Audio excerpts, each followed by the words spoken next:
Today is the day, boys. We're building up the brand new Winspace SLC 5 right here. I have the components choice. When I did the unboxing of this frame, I asked you guys a simple question. How should I build it up? SRAM or Shimano? And to be honest with you guys, I wasn't going to listen to you guys anyways. I'm going to do exactly what I want to do. So I had to strip down one of my beautiful bikes, but we're building it up with the SRAM Force XPLR group set because this bike is capable with the UDH hanger. Now, there is no reason for this. I do not use all those gears on here, this 1046 tooth cassette, but aesthetically, I think it is such a cool bike, and honestly, it is a very efficient group set. You compare this thing with a 50 tooth chainring, have a 1046 in the back. You compare it with a 54 tooth chainring, have a 1046 in the back. It is a very, very capable bike having 13 gears in the back. But again, I only use about 2 or 3 of those gears on my group ride. So it is what it is. But aesthetically, with the purple chain, with the green frame, dang, it's going to pop. I can't wait for it. I'm very excited. We're also going to be putting on the brand new Winspace Hyper 5 wheel set. I'll be putting those on there today. And I might even go tubeless on this bike just because we're doing things differently. So hopefully you guys enjoy the video, enjoy the build process. The hell is that thing? Batman's bicycle. Where's Harvey Dent? Batman, Joker, what you do with him? Look at this. This is the luxury of owning a bike shop. You get to work on stuff like this all day. It's a 100-pound e-bike that we get to lug in and out of the bike shop every single day. It's a big inconvenience, but you know, that's life. Anyways, hopefully you guys enjoy the video. Oh, and by the way, huge shout out to my customer. He knows who he is, my friend. He brought me in this beautiful bottle of whiskey. If this thing starts to get lower and lower as the video goes on, you guys know why. I'm not even sure if I'm going to drink it. It actually sounds like I've been drinking already. I slur my words already. But we'll figure that out. All right, this should be a pretty relatively easy build. Because it is all SRAM, there's no Di2 wires I have to worry about. The only thing we really have to pay attention to is if the brake hoses are going to be long enough because they are takeoffs. We have to make sure that those are going to fit, which we'll measure out once we run them. First things first, when building a bike, I like to go ahead and cut the steer to where I like it. So we're going to be running 2 10mm spacers underneath here. And then we'll mark the fork and cut it. That way, I've seen some people where they run the brake hoses and then they kind of go it on. It's much easier to get a marking when there's no hoses in the way. Tips from GC Performance. Check out gcperformanceyt.com. So this is all the stack height here you get on a normal bike. We're gonna go ahead and run these 2 bad boys. Cause I'm pretty fit. I'm 6 foot, 200 pounds, have a big gut. I'm pretty fit. And we all know, in all honesty, it's really not about how comfortable you are, how powerful you are, how efficient you are. It's all about how good you look on the bike. I could get dropped on a group ride as long as I look good. I don't care about that. I could have a horrible day on the bike, but if I'm looking good, I'm feeling good. And that's another mental battle that we all have some days. Some days we wake up, we feel like we're just not good enough. We don't like the way our stomach looks. We maybe ate too much chips last night. But in all reality, I throw on a nice bib that maybe matches my bike, maybe some nice white aero socks and a fresh pair of white shoes, I'm going to feel great. Even if my FTP is 110, I'm going to feel fantastic. So we got our 2 spacers there. Match up our bar, push firmly down so that way we take up all the free space. Grab a tool, a knife. This is a little park tool. A little poker dagger thingy. And we're just going to make a very small incision on the steer, deep enough to leave the mark, because when you do lift up the bar, it can wipe away. That's what we just want to make sure.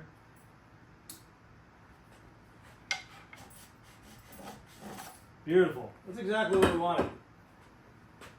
I couldn't have done it any better myself. You know what I mean?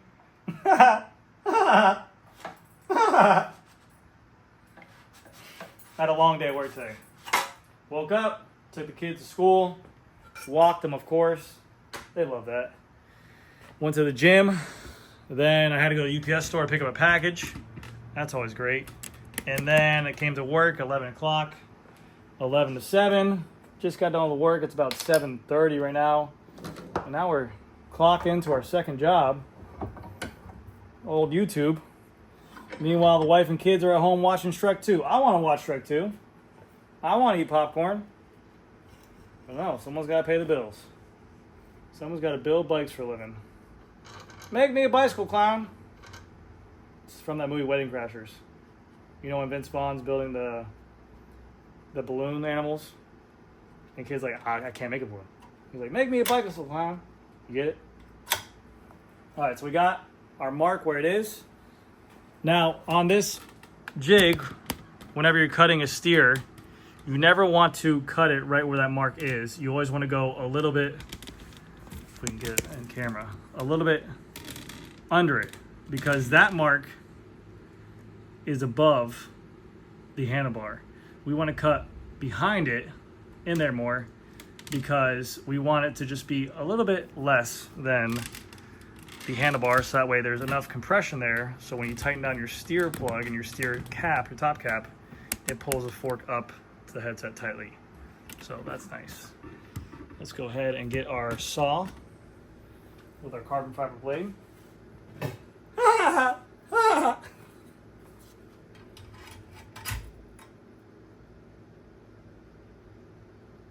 I can go a little more. They always say, check twice, cut once.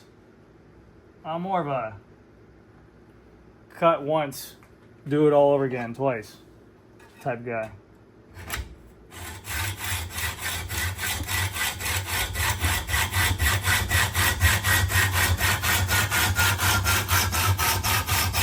You want nice long strokes, deep girth, vascular, veiny strokes.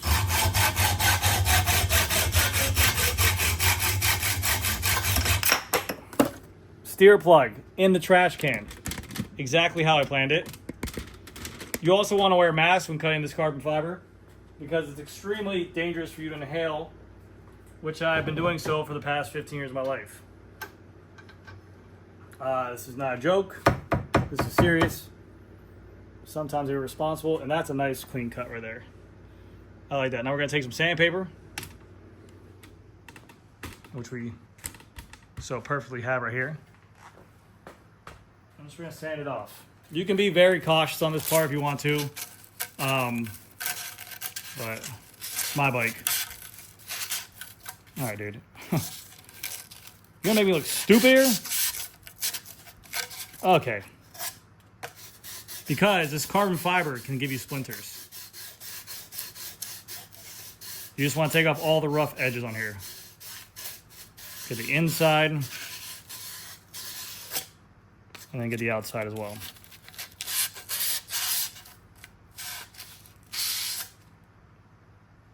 I'll take that. So now that we have our fork cut, we can go ahead and just measure again one more time to make sure it's exactly where we want it at. Usually, because I'm so good, I really don't do this part again. I know it's good, but just for the YouTube, I figured why not. Son of a bee sting.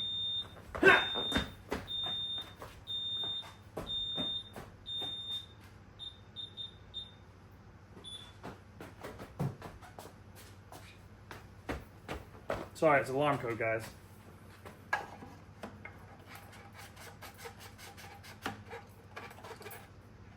And that is perfect.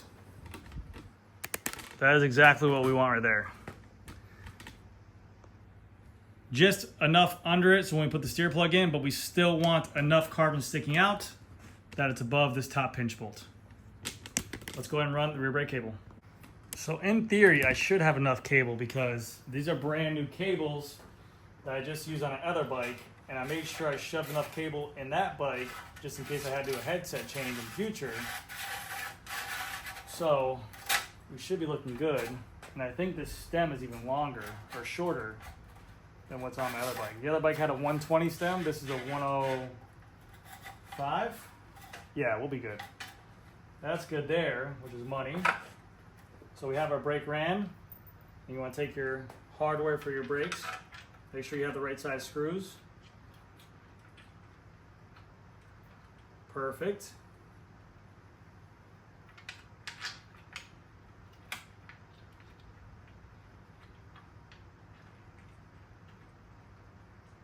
Perfect. Just enough for your fingers. Then we'll tighten these down a little bit more with the tool.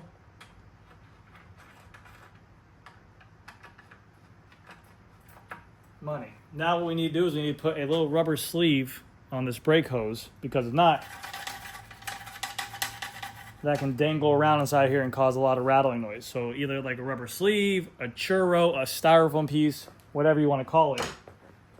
Let's see if Winspace gave me one, which I do not see one. So let's go hunt for one.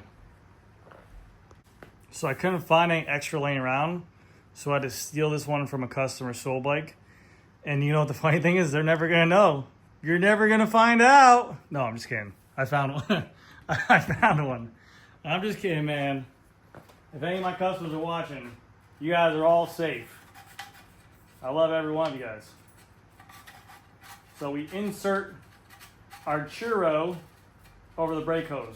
Sometimes if you have a really stubborn one, you can like line the inside of this thing with like a isopropylene alcohol. That way there's some moisture there, so it goes right on. But if you just keep on twirling it like I'm doing, like just keep on giving it an old gawk, you know, like this, or just like a 360 spin, you'll finally get to the tip, and you can push it down and guide down to 2 fingers. Next one we're gonna do is the fork. And like I mentioned before, which I thought was pretty cool, they actually have the brake hose here on the side where the front brake comes out. I was like, oh, that's really cool. But then someone mentioned in my video, they're like, what about the people who run the brakes on the other side? I'm like, oh, that's really shitty. Because if you run your front brake on this side, then you have to like do like a whole shh.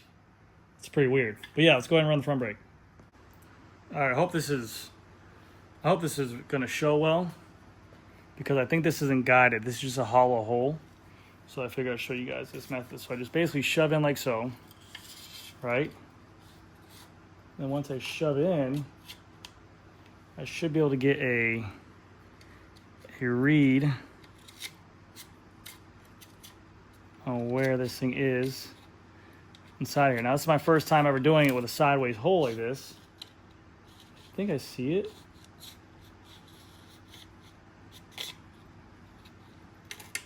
It's really hard to show you guys and the camera at the same time, but I'm trying to do my best job.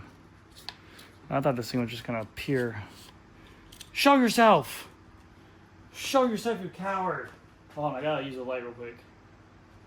Where the hell is this thing? I don't even think it went. I think it went somewhere else.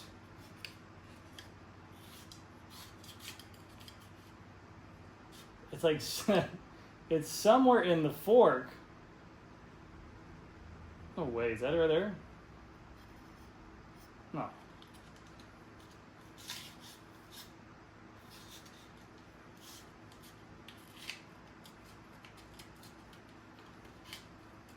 There we go, okay. So just again, just probing and prodding. But you can see it right there. It's like a little snake just poking out, like ee, ee, ee, ee. Then what you want to do is I use a little poker, and these Park Tool picks are some of the best. This one has like a little crooked head on here. So what we do is then we take this like this, we shove it inside the hole like so, and then I press the fork against my body and the steer against the wall, and then we just push and guide out, like so. And that is how you do it. And now the rest is history. So shove that in there. Keep on going in and out. And this looks like we should have enough cable in here as well. Hopefully. It's always a crappy job when you go ahead and take the risk to reuse old hoses. And then you get there and it's just short by like just a little bit. You have to reroute it, but it's not the end of the world. We're all about saving money here, so eventually I'm trying to save as much money as possible. Even for this build, I don't have a bottom bracket for this bike because so many of my bikes right now are BSA, T47, press fit, T47 inboard, T47 outboard. So this bike is a BSA bottom bracket, but I don't even have nothing fancy ceramic. I have to use a stock SRAM BB because I don't have anything here. I have a Nova Teride BSA BB on my tarmac, but I'm not removing that for this. Okay, so we're gonna tape it on this side, right? That's where we should tape at, right? No, I'm actually gonna. I might snake it like that to the front a little bit, which is just eliminating all the cool things I said before, because this half moon C-ring, this is where the rear and the brake cable sit. So if you did it right to the side, that's gonna hit right there. So we gotta kind of tape in the front. So always, again, make sure you have some tape. Do not just leave this hanging in your build. Tape this around with either electrical tape, clear tape, something you have to hold it in place. It makes a world of difference. I didn't have any electrical tape because one of my guys here is organizing, who's much younger than me and does not like to tell me where he puts things, so I don't feel like digging for it. But I do have masking tape, so just whatever, that works. Now it's time to go ahead and grease your bearings to get ready to prepare the fork and headset assembly. So we're gonna grease the crown first. You wanna get this all the way around because this is where your bearing's gonna sit at. You can use any kind of grease for headsets. I like to use a thicker viscosity grease because this is not a lot of turnings. You don't have to really worry about RPMs on here. And you just want something that's going to last. So I use something like this, which is much thicker, which is like a finish line white grease. Then we add the bearing on to the top like so. That sits in all the grease. And then I'll apply grease to the top of here as well. You could apply it to the bottom of the frame, but I like to apply it to the top of the grease. So again, we'll take some more grease. Grease. Eeny, meeny, miny, mo. I wonder where my glove will go. All right. And again, I just like to get this thing thick because we are in Florida. It is humid and more is better. And then same for the top. We can go ahead and do this already. I'll actually apply grease to the carbon itself this time. This whole area here. And this part will get messy, especially when using this white grease. There's other greases that aren't as noticeable, but I like to get everything here. And you're gonna get some on brake hoses, you're gonna touch it, your hand's gonna get dirty. But this is what living's all about, getting dirty, rolling in some mud. All right, so boom, bearing on. And then we then grease the inside of the bearing because that metal C ring is going to sit in here, and that's going to contact this bearing as well. Like so. I'll show you guys in a second. All right, so I was about to get ready to put the steer plug in. If you guys do not know, this steer plug is what goes inside your fork. And then you tighten down this steer plug inside here. This expands, and then you can tighten down your bolt for your top cap. But what they gave me for the steer plug is pretty stupid. This is a token steer plug that has its own designated top cap for this thing. So this top cap acts as the steer bolt as well. But on this new Winspace Hyper bar, this is a proprietary top cap that has its own shape. So why would they give me this? It's very fun. Now I'm going to go look for a different steer plug. I have one here that looks like it could work, but this looks extra aluminy. I want something with a little bit more friction on here because it is a carbon steer. So I'm sure that could work, but let me see if I can find a different one. I found one. So this was the one they sent out. This is the one that I had laying around that I didn't like. This looks more for like an aluminum mountain bike fork or aluminum steer. This is what used to come in the old SL7s before the recall. But see this kind of friction on here, this grittiness? I want this for the carbon steer. This will work perfect for it. So let's go ahead and drop this bad boy in real quick. Beautiful. And then let's tighten this thing down to 9 Newton meters. What the heck was that? This is my new favorite torque wrench I got in the store. It's made by Fantic. It's a little torque wrench that goes from like 2 Newton meters to 10 Newton meters. You can make incremental adjustments if you need to go like 6.2 or 6.5. Have all these different attachments. I'm doing a video. Fantic sent me out some really cool stuff, and I have their stuff for my cars and car parts. So I really do like the shit they're putting out. But this says 9 Newton meters. This was an older steer for like older stuff. Usually today's steer plugs are like 6 or 7. I'm just gonna go to 6 on here, just because, trust me, it's my bike too, so it's not really anything you guys really have to worry about. So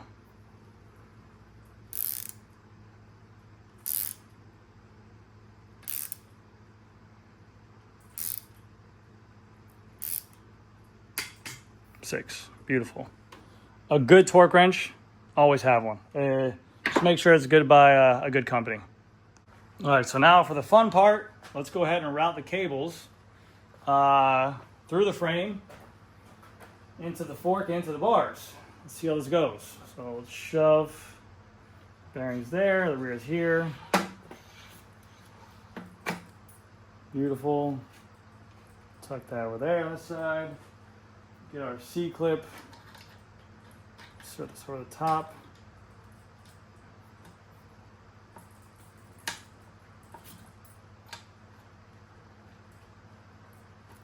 Push it down like that. Push in place. Now we're gonna get our headset here. And what I usually do, obviously if you have a bike stand, I use my knee to hold in the fork, and then I route the cables where they need to go. And usually for these integrated bikes as well, they all have designated holes for the steer top cap or and the seat cap as well. Now I get my 2 spacers.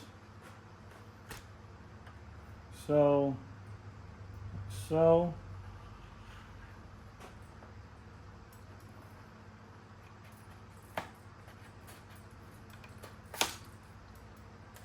Make sure the spacers line up with that hole as well.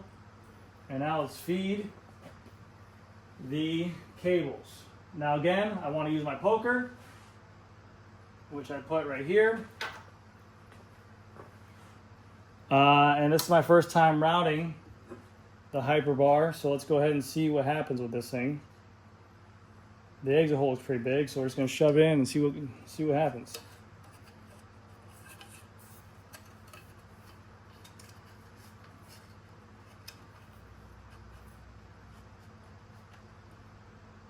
Okay, I see it. I'm going to grab it.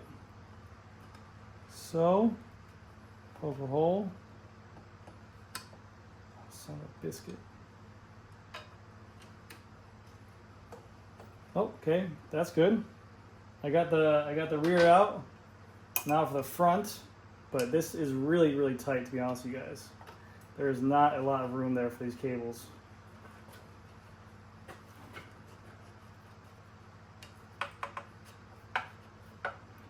I hope this makes this bend, and I hope it doesn't go down the other way. No, it's not. Don't want to do. Oh, I pulled it through, huh? That's what I didn't want. Oh.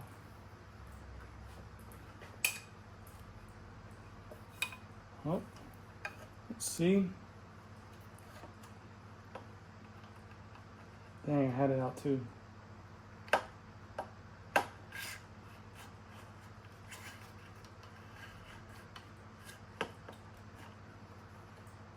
I'm gonna save you guys from a 20-minute video of just looking through here because they are very tight. I'll show you guys the finished product. And there we have it. Super ample amount of cable here too. So we're very lucky there. And the headset job came out great. A little bit of grease on there. And yeah, again, this was the top cap they sound for it. I don't know if I like that. I would want an all black one. It throws off the aesthetic of the bar, a good amount. But those ways. But yeah, okay, so now let's go ahead and mount our shifters on there. Get it cracking. All right, so now it's time to put our shifters on. I had to go look for some SRAM thingamajigs, And these things are expensive. I think for a bag of 5 of these, it's like 50 bucks. I'm not gonna lie to you. We just buy them on Amazon. I think we get like a bag of 5 or 10 for like $25. So they work really well. But the first things first, when going ahead and adjusting your cable line, this is all the cable line I got out of it, which is good because I'll probably push some of it back in like that. So I'll keep this one. I'll probably cut the excess on here. But the way you measure it, this bar has no lines on it, cool.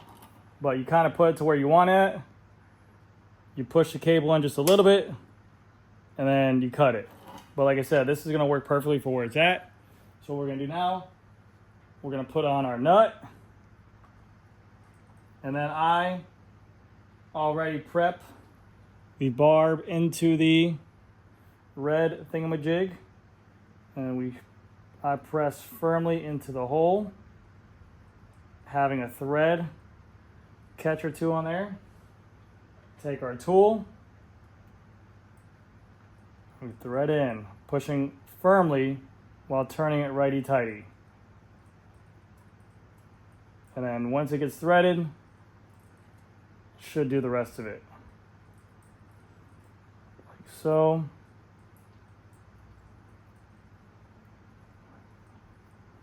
Very, very nice. And with these new SRAM Red Force and Rival E1 shifters, they're much easier to connect this nut to here. I used to always take on the old style shifters, I would take off the collar and do it, but now you can just kind of leave them loose like so. Position the piece in there, press firmly so it makes contact. And then we're going to go in with our fingers on here. Grab your 8mm open crescent Allen wrench majigga thinga. We're going to tighten this up. You want to tighten this bolt to 8 Newton meters. They do make torque wrenches for this thing. Again, my bike, and I do so many of these at a time that that's about 8 Newton meters right there. And we're going to take our 5 now, and we're going to tighten this up just for a starting point, and then we'll level this out once we get closer with the build and get wheels on and everything like that. But we'll just level it right around here. So rear brake's done. Now same thing for the front. Like I said, we'll probably end up cutting some of this off. If I don't have to cut off any of it, I might not, which doesn't look like it. So actually, to be honest with you, I'm gonna keep that because the more excess I can keep in there, the better. Because on these integrated bikes, if you have to change out a cable, I don't want to have to rerun my brake hoses.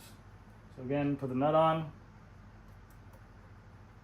put the barb inside there, push firmly while twisting it righty-tighty. Once you get a thread, we're good to go. And the way you know this is all the way down and flush with it, you'll feel the cable turn with you once it bottoms out. So, and right there, we're getting there. Perfect. Same thing. Shove it on in there. For a nut. Nut. Nut. Nut. Nut. Nut.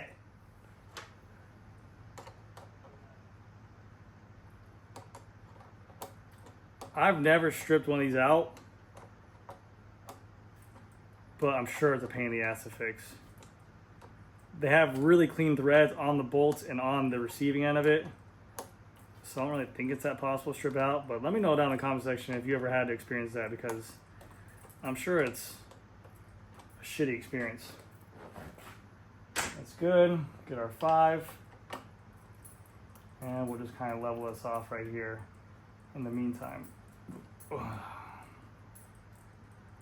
So, brakes, cockpit is ran.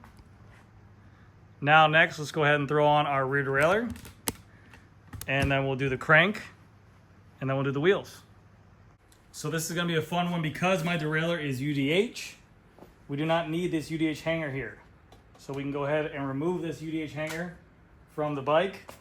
And I'm excited to see how the UDH hanger fits, or the derailleur fits on there, because that got gunky. Because I have seen some bikes that claim to be UDH not work perfectly with it. So let's go ahead and loosen this thing up. 25 newton meters. I think SRAM's is like 35 or 40. So that is our UDH hanger. Always hang on to this. They're good to have, good to keep.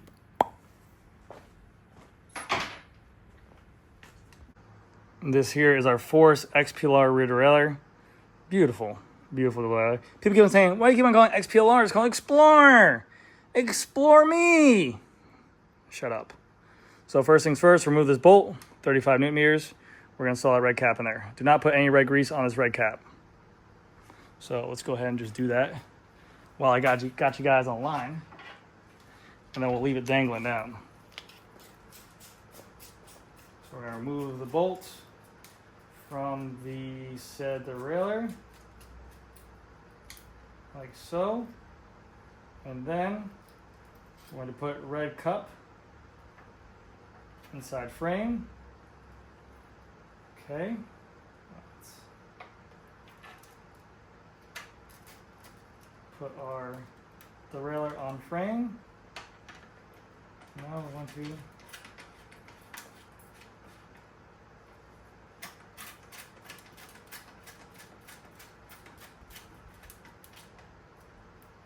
tighten up a little bit.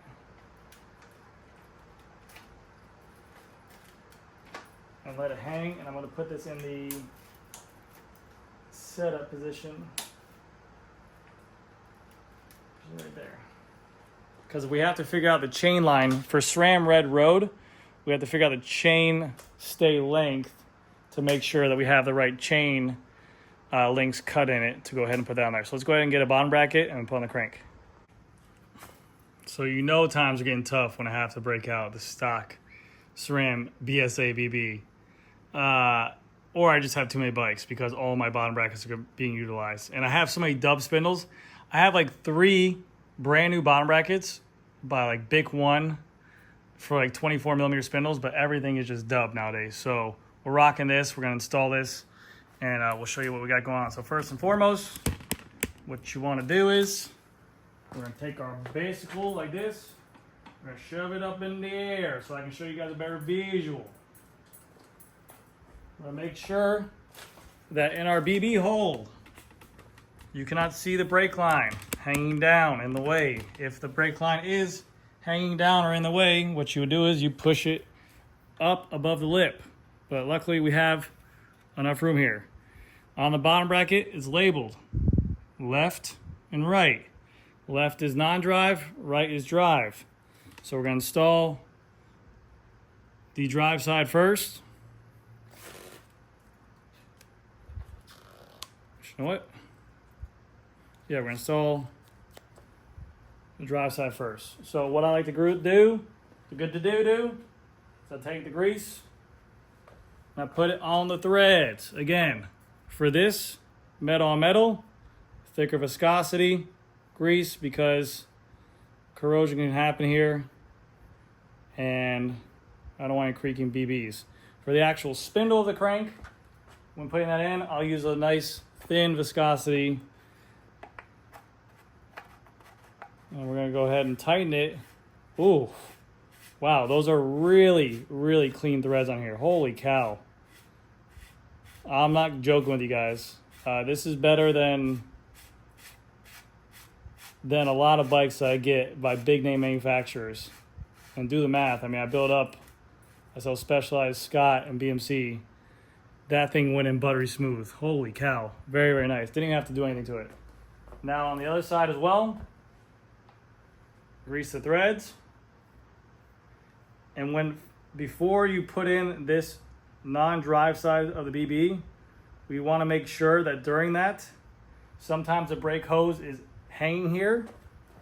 And what can happen is that brake hose can put pressure on the sleeve of what we just put in there, and it can make it misalign. So when you're screwing this in, it doesn't line up good. So you want to come over on the other side and just make sure that everything's lined up. Oh my gosh, like butter. So you always tighten the bottom brackets away from the front of the bike and you always loosen the bottom brackets towards the front of the bike for standard BSA. If it's Italian, I believe it's different. But man, that is buttery smooth. Holy cow. Usually I hit a couple burrs. Nothing crazy, but I haven't done a BB like that in forever. So let's go ahead and put this sucker back down.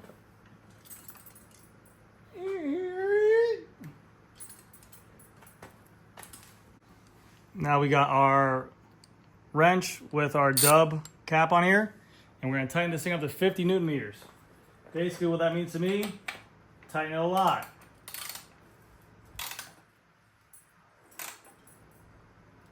Beep.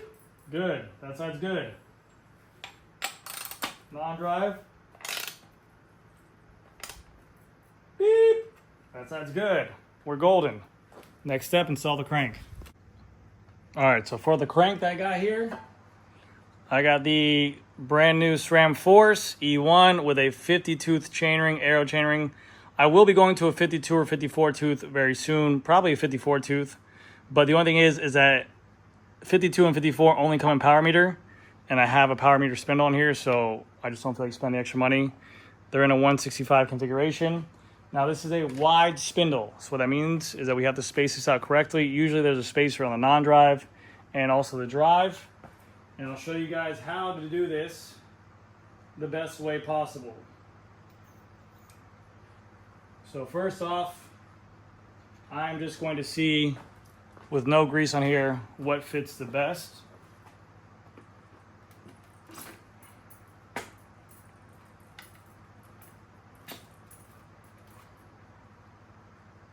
That's a little bit too big there. So I put on the non-drive right now a 7.5, which is pretty big. So what I'm gonna do is I'm gonna use the 5mm spacer that they provide. And these actually have an affirmative click that they clip into the bottom bracket. So this little lip right here clips into the BB. So we line it up. Like that. Now that spacer stays in on there. And then shoving on this side, we can see how much room we have left. So we have a lot of this sticking out. We basically, honestly, we want to use the right amount of spacers so that we only use that preload spring just a little bit. You don't want to have a whole preload spring sticking out there. In desperate times you can, but you really want to get it dialed in pretty good. So let's go ahead and see this one. It might be a 5 and a 5. The spacer I have right here is a 3mm. Let's see where this one goes.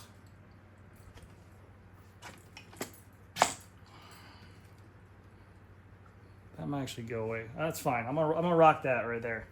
All right, so we're rocking a 5 on the non-drive and a 3 on the drive. Let's go ahead and lube up this spindle, and then we'll dial it in. I'll show you guys how the preload works. So my personal favorite preference for spindle lube is usually the ceramic speed stuff, the ones that come with their bottom brackets. This right here is just White Lightning. It works well. It's a simple clear grease, and so I lube up all the way around here, all the way up to the preload, and I'll lube up this area as well where the crank will sit on top of, and I'll even hit this front facing mount. There's already grease inside of these threads, and inside the other crank there's some grease in there as well. But let's go ahead and put this in here now. Perfect. And like I said, the reason why I like the SRAM BSAs is about, like, in terms of best bang for your buck, when they first go in, they're very, not stiff, but they're just, you know, nice packed grease bearings. But when someone brings them in like 6 months later, they spin so freely when adjusted properly with a preload. It's insane. All right, so let's go ahead, tighten this thing down.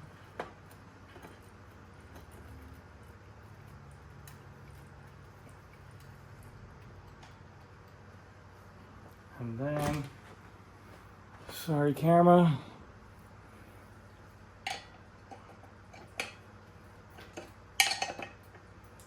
This again is supposed to be 54 Newton meters. But again, my bike, so whatever. Okay, so the way you know that if you have the right amount of space or not, you want to bottom out this bolt when installing it. You want to get to the point where you can't tighten anymore, and you still want it to spin somewhat freely.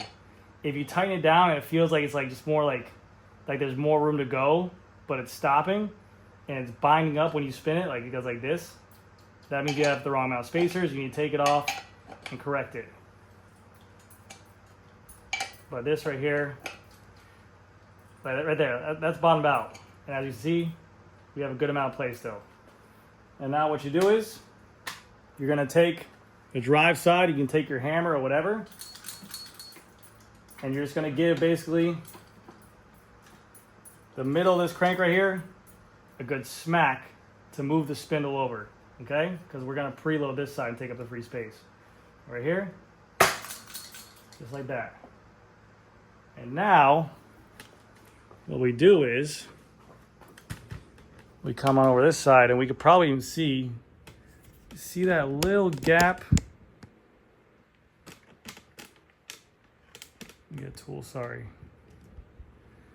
See this little gap right in between this spacer and this preload? That's your free space of spindle. So what we're gonna do is, you need a 2mm Allen key, that's to tighten up the preload. And we're just going to walk this forward kind of ever so gently, basically until you get to the point where it's giving you resistance right there. That's perfect. Now on some of my builds, I take it as close as I can go to getting some play on there for just the least amount of resistance. But that's good. Now you rock back and forth. There's no play. So we are all set up for the crank. Now it's time to ready up the wheels. Get those things dialed in, get the cassette on there, the tire, the rotor, and mount it to the frame to size up the chain. So here's the wheels that are gonna be on the build. These are the brand new Winspace LUN Hyper 5s. They went from the 3s to the 5s, and they skipped the 4s because 4 is an unlucky number. Same with the SLC 3 to the SLC 5. In China, 4 is supposed to be an unlucky number. But they made some updates with the deeper, wider spokes on here, the carbon fiber spokes. They went with ceramic bearings inside of here, 23mm internal rim width, and a 30.5 external rim width on here. They are hooked rims. They can be ran as tubeless ready. The wheels come included with tubeless valves on there. They also give you inside the box a little frame bag, or like a little carrying bag. And inside there is a little strap and also tire levers, which is pretty cool. And $1,700 is the retail on there. Now, if you use the code GC Performance 10, you get 10% off, bringing it down to $1,590, I believe. So yeah, not bad at all. I do like the new updated hub design in here as well, but on here still, they're still rocking the old T-head shape, and just some people got a little bit turned off of this when like the same thing happened with Chris Froome with his crash, where his whole wheel came undone. The idea behind this is that if you were to have a big impact, it could detension the spokes, which could cause this to come out, and then the hub can move freely or whatever and damage the bike. I've never seen any issues with this. A lot of the China wheels back in the day used to all come like this. I never had a personal experience with it. I never had a personal customer come in with it. But obviously there is always that reason out there. But a really good looking wheel set, and I think they're going to match really well this bike. So let's go ahead and get them on there. The only thing is, this is a Shimano Frio body. But luckily I have an XDR standing by right here. So let's swap that out real quick. So you guys are getting a little two front here. The way you swap out a DT style ratchet is basically these hubs just pop right off, okay? So the way it works is you want to get some force on here, and all you're trying to do is pull up on this hub. So I like to, again, put it against my body, against the wall. It's better if there's a tire on there as well. I'm going to grab the full Frio body. I'm going to use my elbow to push against the rim and kind of pull up. So the whole idea is like this. Sometimes you can get it like this, and sometimes you can't. So that is when I accept failure and I go home. But no, basically what I'll use now is I'll use some kind of tool to get this off. In all honesty, I'll sometimes take it over to the vise, be very gentle with it, put a couple rags in there and take it off. Actually, I'll show you guys how to do it. All right, so obviously this is my own wheel, so I don't care as much, but if you're doing it to your own wheel or a customer's wheel, you have to be careful because if you are using a vise, it can leave some gnar marks on there if you're rough with it. So I take 2 rags, fold it in half, lay it down like so. Open up the vise enough to get that end cap in there. And they make specific tools for this. You can get like something to get a grip, because these things have a little edge right here, a lip on there. But we just never bought one because we're always poor and cheap, and usually whenever we need it, we're like, we need it, and then we get it done, and then we forget to order it again, and we wind it back up in the same spot. So right now I have pressure on that free hub cap, cinch it down a little bit more. The worst thing you want to do is kind of pussy grab it, because that way if it doesn't grab enough, it'll just yank right out and that'll cause some damage to it. We're gonna take it like this, take off my wedding ring. I'm gonna hit both times right here. So that didn't grab it. Luckily no marks. Let's go again. I might have to listen to my own advice.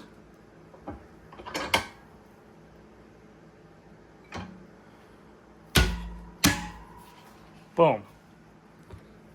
Now we have our free up cap out. And look at, see, I gnarred that one up. But again, I'm not using this Shimano free up body. Remove the Shimano free hub that's on here. Like so. Be careful because things can drop out. We want to do this slowly. Like so. And then we grab our XDR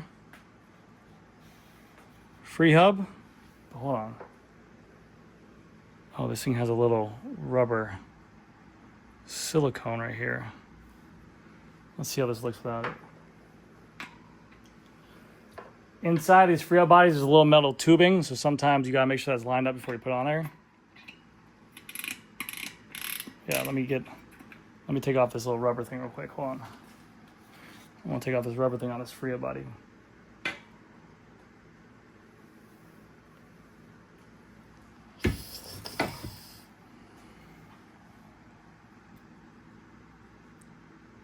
Get a little poker. A little pick. It should come right off, unless these free up bodies like have this made on here. No, it's coming. There we go. And now, oh yeah, look at that lip. That's weird. I hope that free up's not like proprietary. No, we're good. We're gonna place it onto this one here. Now you have to be really good at installing these, because if you don't install these right, you can have some free up body drag on there. So let me go ahead and install this real quick. Okay, so I'll be honest with you, it doesn't fit on this lip on that one. It only fits on this lip with this one, so I'll have to get maybe these free hubs are made for these wheels specifically. I'll have to get a replacement one, but in the meantime, I'll rock this because I know how to service my wheels. I'm not too worried about it. A little bit less drag, if that's what I'm saying. More speed, baby. No, but see? That's what we don't want right there. That might be an issue. Well, that is an issue, to be honest with you. Let me go ahead and look around and see if I have a different free up body like XDR. Well, this is a first for me, but I don't like this. So this is a stock free up body that came on the Winspace. And this is a regular DT Swiss ratchet EXP free up body. But look at the difference of the top of that lip. That's where you're gonna play. This big, massive lip right here fills up that gap. But that's just smaller, so it doesn't reach. And when I put this O-ring around it, this is perfectly cut for this. This literally goes on without a problem. But this is like reinforced. So like some like metal wire in there or something like that. So it doesn't stretch. This hole is a different size. Completely. Like this ring right here is in the way of where that should be. This hole can go around the paw ratchet, but not that, which is really weird. So I think I just have to get the right Frio body. But in the meantime, I will build it up to finish it. We'll see how it goes. All right, what I'm starting to find out is, I think once I actually have this cinched down in the bike with pressure against here, there's no play when I have pressure against there. So that works perfectly. But it's very easy to come on and off and create that play right there. So once I actually have this cinched down, there won't be an issue. There's no movement back and forth. But we'll go ahead and see. Let's go ahead and get the cassette installed. All right, so 1046 cassette going on there. What a cool piece of technology too. Like making your bike a whole 13 speed. Really badass. It's like everyone's waiting for a 13 speed road group set, even though Campy has one out. But like, it's such a flex when you're just like, yeah, it's 13 speed.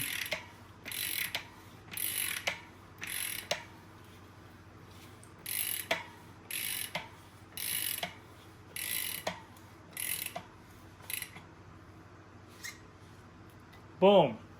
Beep. Torque wrench done. Let me get the rotors.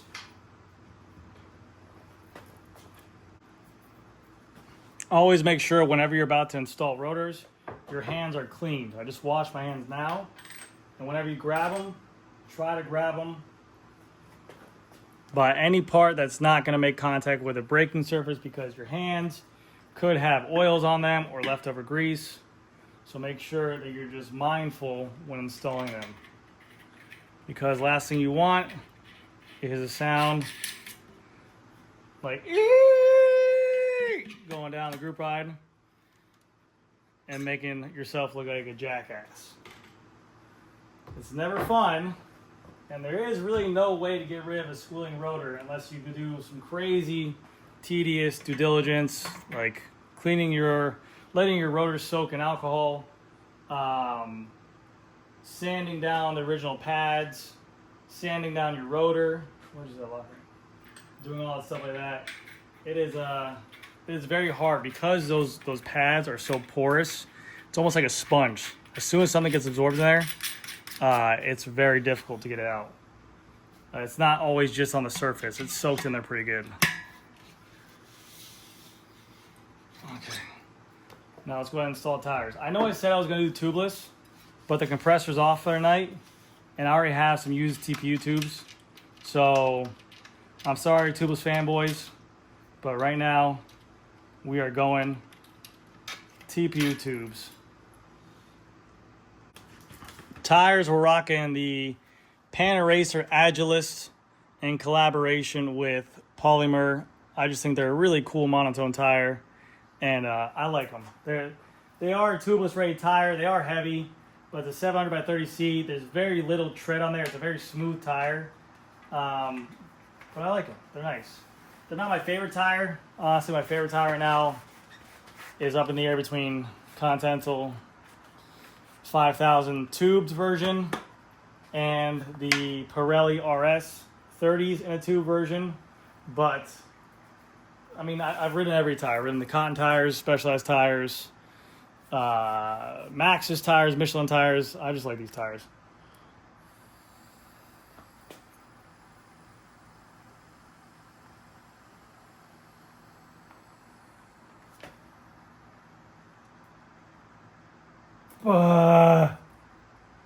That's why we cycle. Good cardio workout. And ride now, please. Please ride now. Ride now, tubes. Take off the freaking pink thing on your valves. It throws off the whole aesthetics of the bike. Like, come on. I don't want a freaking a billboard on my tubes, man. Please. Please. Go back to just regular black valves. I love your tubes. They work amazing. They're really cheap as well compared to the competitors. But I almost opt in for the Pirellis every single time just for the all black. Like, we care so much about the look. I don't know if people know I got a pink air tube in my bike that says Ride Now. Let me tell the people. I'm buying your product. I didn't agree to advertise unless you're paying me. You want to pay me to advertise? Sure. But come on, man. I literally have people, customers of mine. I have the Ride Now tubes on the shelf. And I have Pirelli on the shelf. And once they buy the Ride Nows once, it's usually the people that have money, they don't go back because of the fact that the pink thing on there. Like if you have a green bike, now I got this pink damn logo on there, kind of looks dorky. You know what I mean? Like it kills it. Oh, this is tight. We got a challenge? Do we have a challenge? Oh, this is really tight. Oh, now you go. Yeah, now you gave up. You heard that I was going to get excited. And you didn't want me to manhandle, did you, Palmer? You're pretty scared of that, huh? This is a longer tube, so I'm going to get a shorter tube because I hate long valve extends. I hate to do it to you, man, but I had to. I have a black valve in the front. I want a black valve in the rear.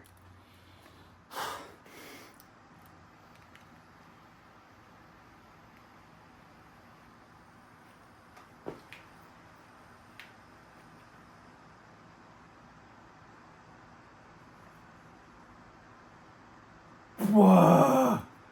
None of you perverts getting ideas out there about that. I know it's some of your fantasies for me to put my lips around you. But don't you ever get that idea.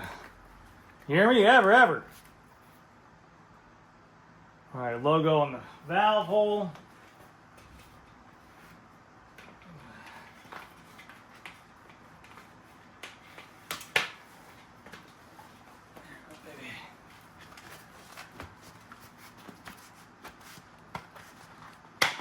How's your guys' night tonight? Day, whatever's going. So far, what did I say? I started this build around 7:15. Right now it's like 8:45, 8:50. So it's not bad at all. I've been talking. I went to the corner store to go get a Pepsi as well. Looking for things, unboxing things. So really, it's not a bad build at all. It's been pretty easy and fun. It's almost therapeutic.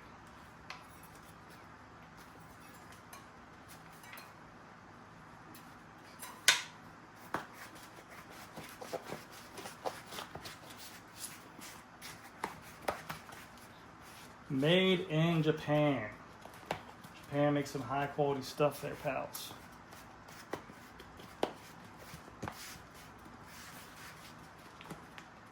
High quality stuff.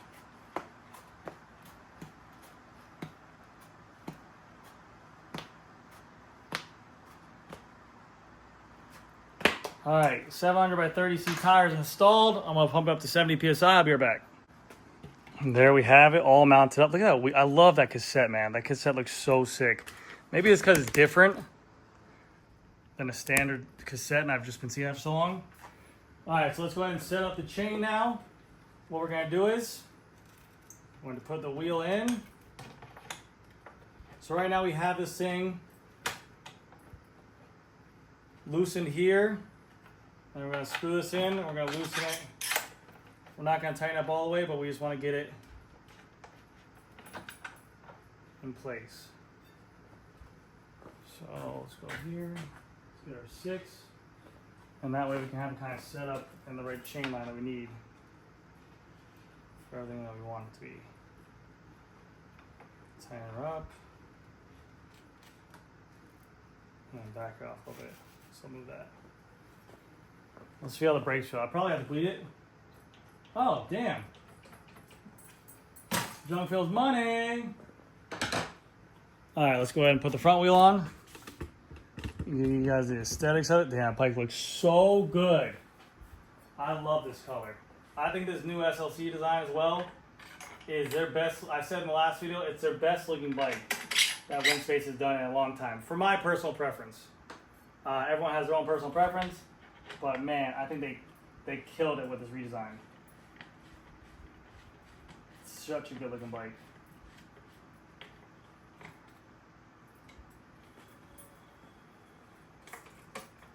front brake needs to be bled. I do have a bleeding video online. You guys can check it out, but let's get a good look at that thing real quick. Man, that's a good looking bike, dude. Holy cow. Okay, let me go ahead and go on this RAM app, figure out the chain size length, and we'll go from there. And there she is, full installed.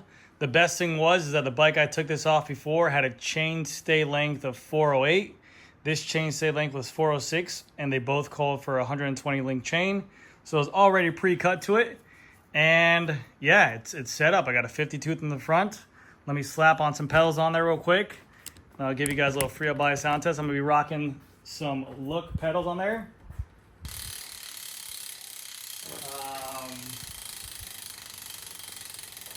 Pedal washers, make sure you got them. Put these bad boys on.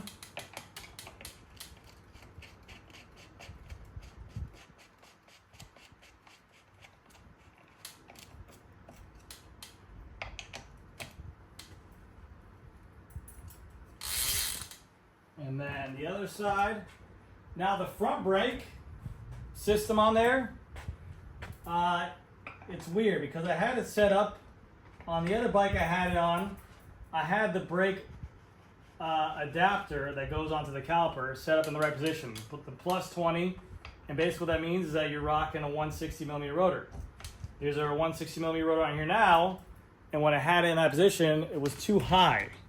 So I did have to flip the front brake mount, which is this piece right here, to a 0 position, which technically would be a 140 setup to make it work.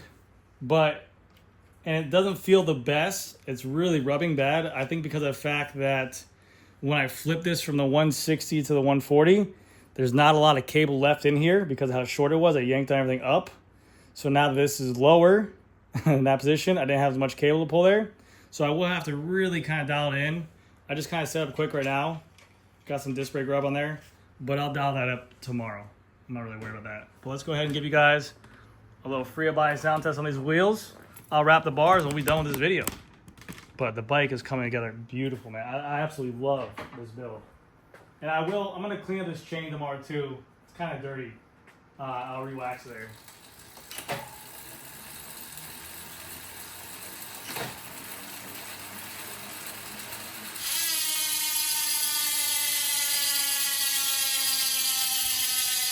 Really well balanced too.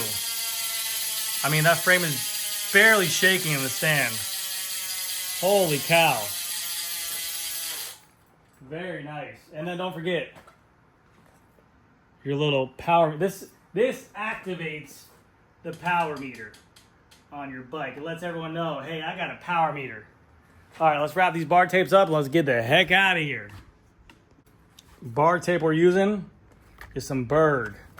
I bought this tape a while ago. Figure why not? Perfect time to wrap it. Now the question is, do we wrap it to here? Or do we wrap it all the way up to where these little knobs are? I'm thinking about wrapping all the way to these little knobs up there. Because why would they have them so high up there? I don't know. That's a question. I think you gotta do it, because if not, if you wrap it here, aesthetically, then you have this just plain piece showing right there. So I think I just gotta send it to that. And also for the bar ends, big shout out to my man Polo on Instagram. Massive Marginal Games MMG GC Performance. Big shout. Thank you, man. That man literally supports me so much. Always messages me. We created a great friendship. So huge shout out to me, to him. He sent me these as a little gift, and it's made by the company Caps. They do custom top caps. I have some of these on my tarmac as well. He also made me ones when I did my video about my mom passing away a while ago, or actually just a couple months ago. He made me beautiful bar ends that I keep on my bike at all time. But these ones right here, it says, in loving memory of my mother's name. And also at the bottom. Best mom in the world. It's something I get to take with me every time I ride a bike, and really very sincere gift, man. And you guys are always amazing. The amount of support I get from everyone out there, I don't even get it. I don't even believe it. It's like it's beautiful. Oh, let me set the shifters where I want before I wrap. All right, so I'm gonna do my wrap job in real time. I'm gonna do it my patented backwards GC performance style. Never had a wrap job come undone. And people have complained to me and said that it will come undone because they rest their hands here, it'll come undone. And to be honest with you, if you rest your hands there, then your bike fit's not really working for you. You want to be on your hoods, on your tops, or your drops. But really, when you get a tape with a good adhesive like this Berg, or a lot of tapes out there, and you make it nice and tight, you will never have an issue with this. I promise you that. If you don't believe me, come to the store and get it done. And the way I got my secret was from, is because I used to play hockey since I was 5 years old, all the way up until I was 18 years old. Played travel hockey. We went to Canada, California, New York, all over Florida, Georgia, won first place in Canada, played in high school, and then I just stopped. But I had to tape a lot of hockey sticks, and that's where I got it from. You always want a nice, fresh, clean tape job on your hockey stick. You want it to look good. So I take the same pride I take in wrapping my bar tape as I do for every customer out there. So once I get here, we check to make sure we're all clean. We get the scissors, and what we do is we cut going towards the back of the bike. So I always want to cut more than what I think I'm going to use, and we can always trim more. This adhesive, the Berg adhesive, is like one of the best adhesive out there on the market, and the tape is super comfortable, super plush, and really grippy, which I like because I don't wear gloves. Now, bad thing is, if it rains, sometimes it gets really slick. So what we do here is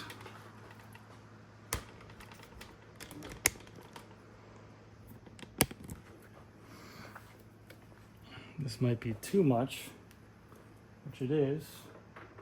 So I'm going to take away some of this.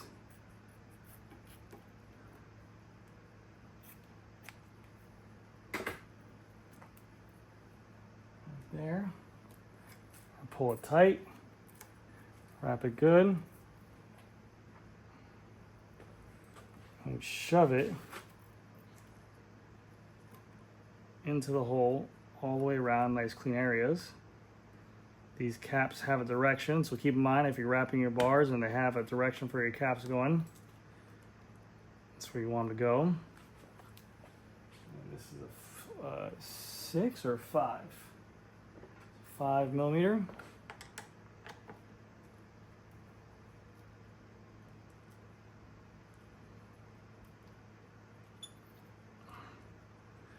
I'm gonna have to get a, hold on, yes, you right here.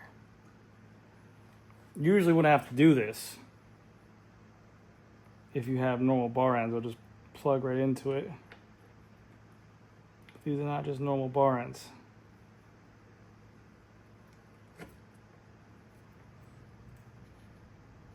There we go.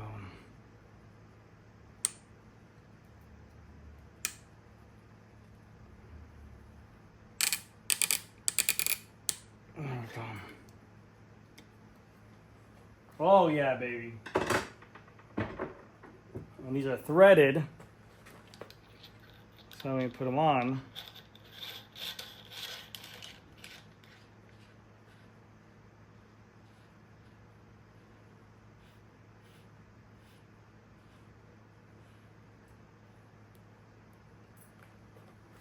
Boom! Boom!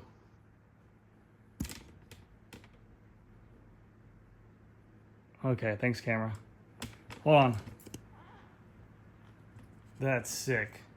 All right, I'll save you guys the last one, but let me show you guys what this looks like. Pull this back. The cleanest bar tape job you'll ever seen in your life, boys.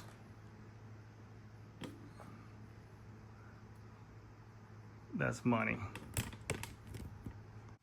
All right, so here it is, all finished up, and I gotta say, the build came out better than I expected. This is a really good looking bike. Look at that front head tube area, how much head tube's there. I like how they kind of, the spacers are recessed back and the front head tube protrudes out a little bit. But the colorway with the XPLR, with the gloss white on the wheels, I mean, this is a phenomenal looking bike. Couple things about it. Seat, I have a seat clamp here, but my buddy, I let try out one of my Bjorn saddles. So he's gonna bring it back in tomorrow. I completely forgot I didn't have it here. So he's gonna bring that in. I don't wanna rip it off another bike that I have because I have them pretty much dialed in on 2 of my bikes. It's my favorite seat, so I'm not touching them. I'll have that tomorrow. I'll do a full video on the complete bike after I ride it. Second thing, the Garmin mount. I have, like I said in the unboxing video, they sent me one, which is this one. And I mounted it on there, but it absolutely looked hideous. I cannot do it. I have to think they make a black one for this because this does not work whatsoever. I do not like it. So I have to get a black one. If they don't make a black one, I'll have to find someone to paint this for me because, yeah, this does not work. For the meantime, I'll basically run a Garmin on a mount on there just because that's not going to work for me. And thirdly, I got the XDR FreeBody to work. I put a very tiny little shim spacer behind the ratchets on the FreeBody. So it should be all good to go, and everything should work now. So there's no more play back and forth, and everything works. I am going to still get the actual XDR, but I just rode it around the store, sitting on that saddle, or that seat post. It felt nice, but the bike came out beautiful. I do have water bottle cages coming, but even the purple chain with the tie bolts here, gorgeous. And if you guys didn't watch my unboxing video, this is a limited edition colorway, only 100 made in this jungle color. Mine's number 2. So I think the bike came out, it's a phenomenal looking bike. I cannot wait to ride this thing. I'm gonna take it out Thursday for sure. So anyways, guys, hopefully you guys enjoyed the video. Thank you again so much for watching. I'll see you guys in the next one.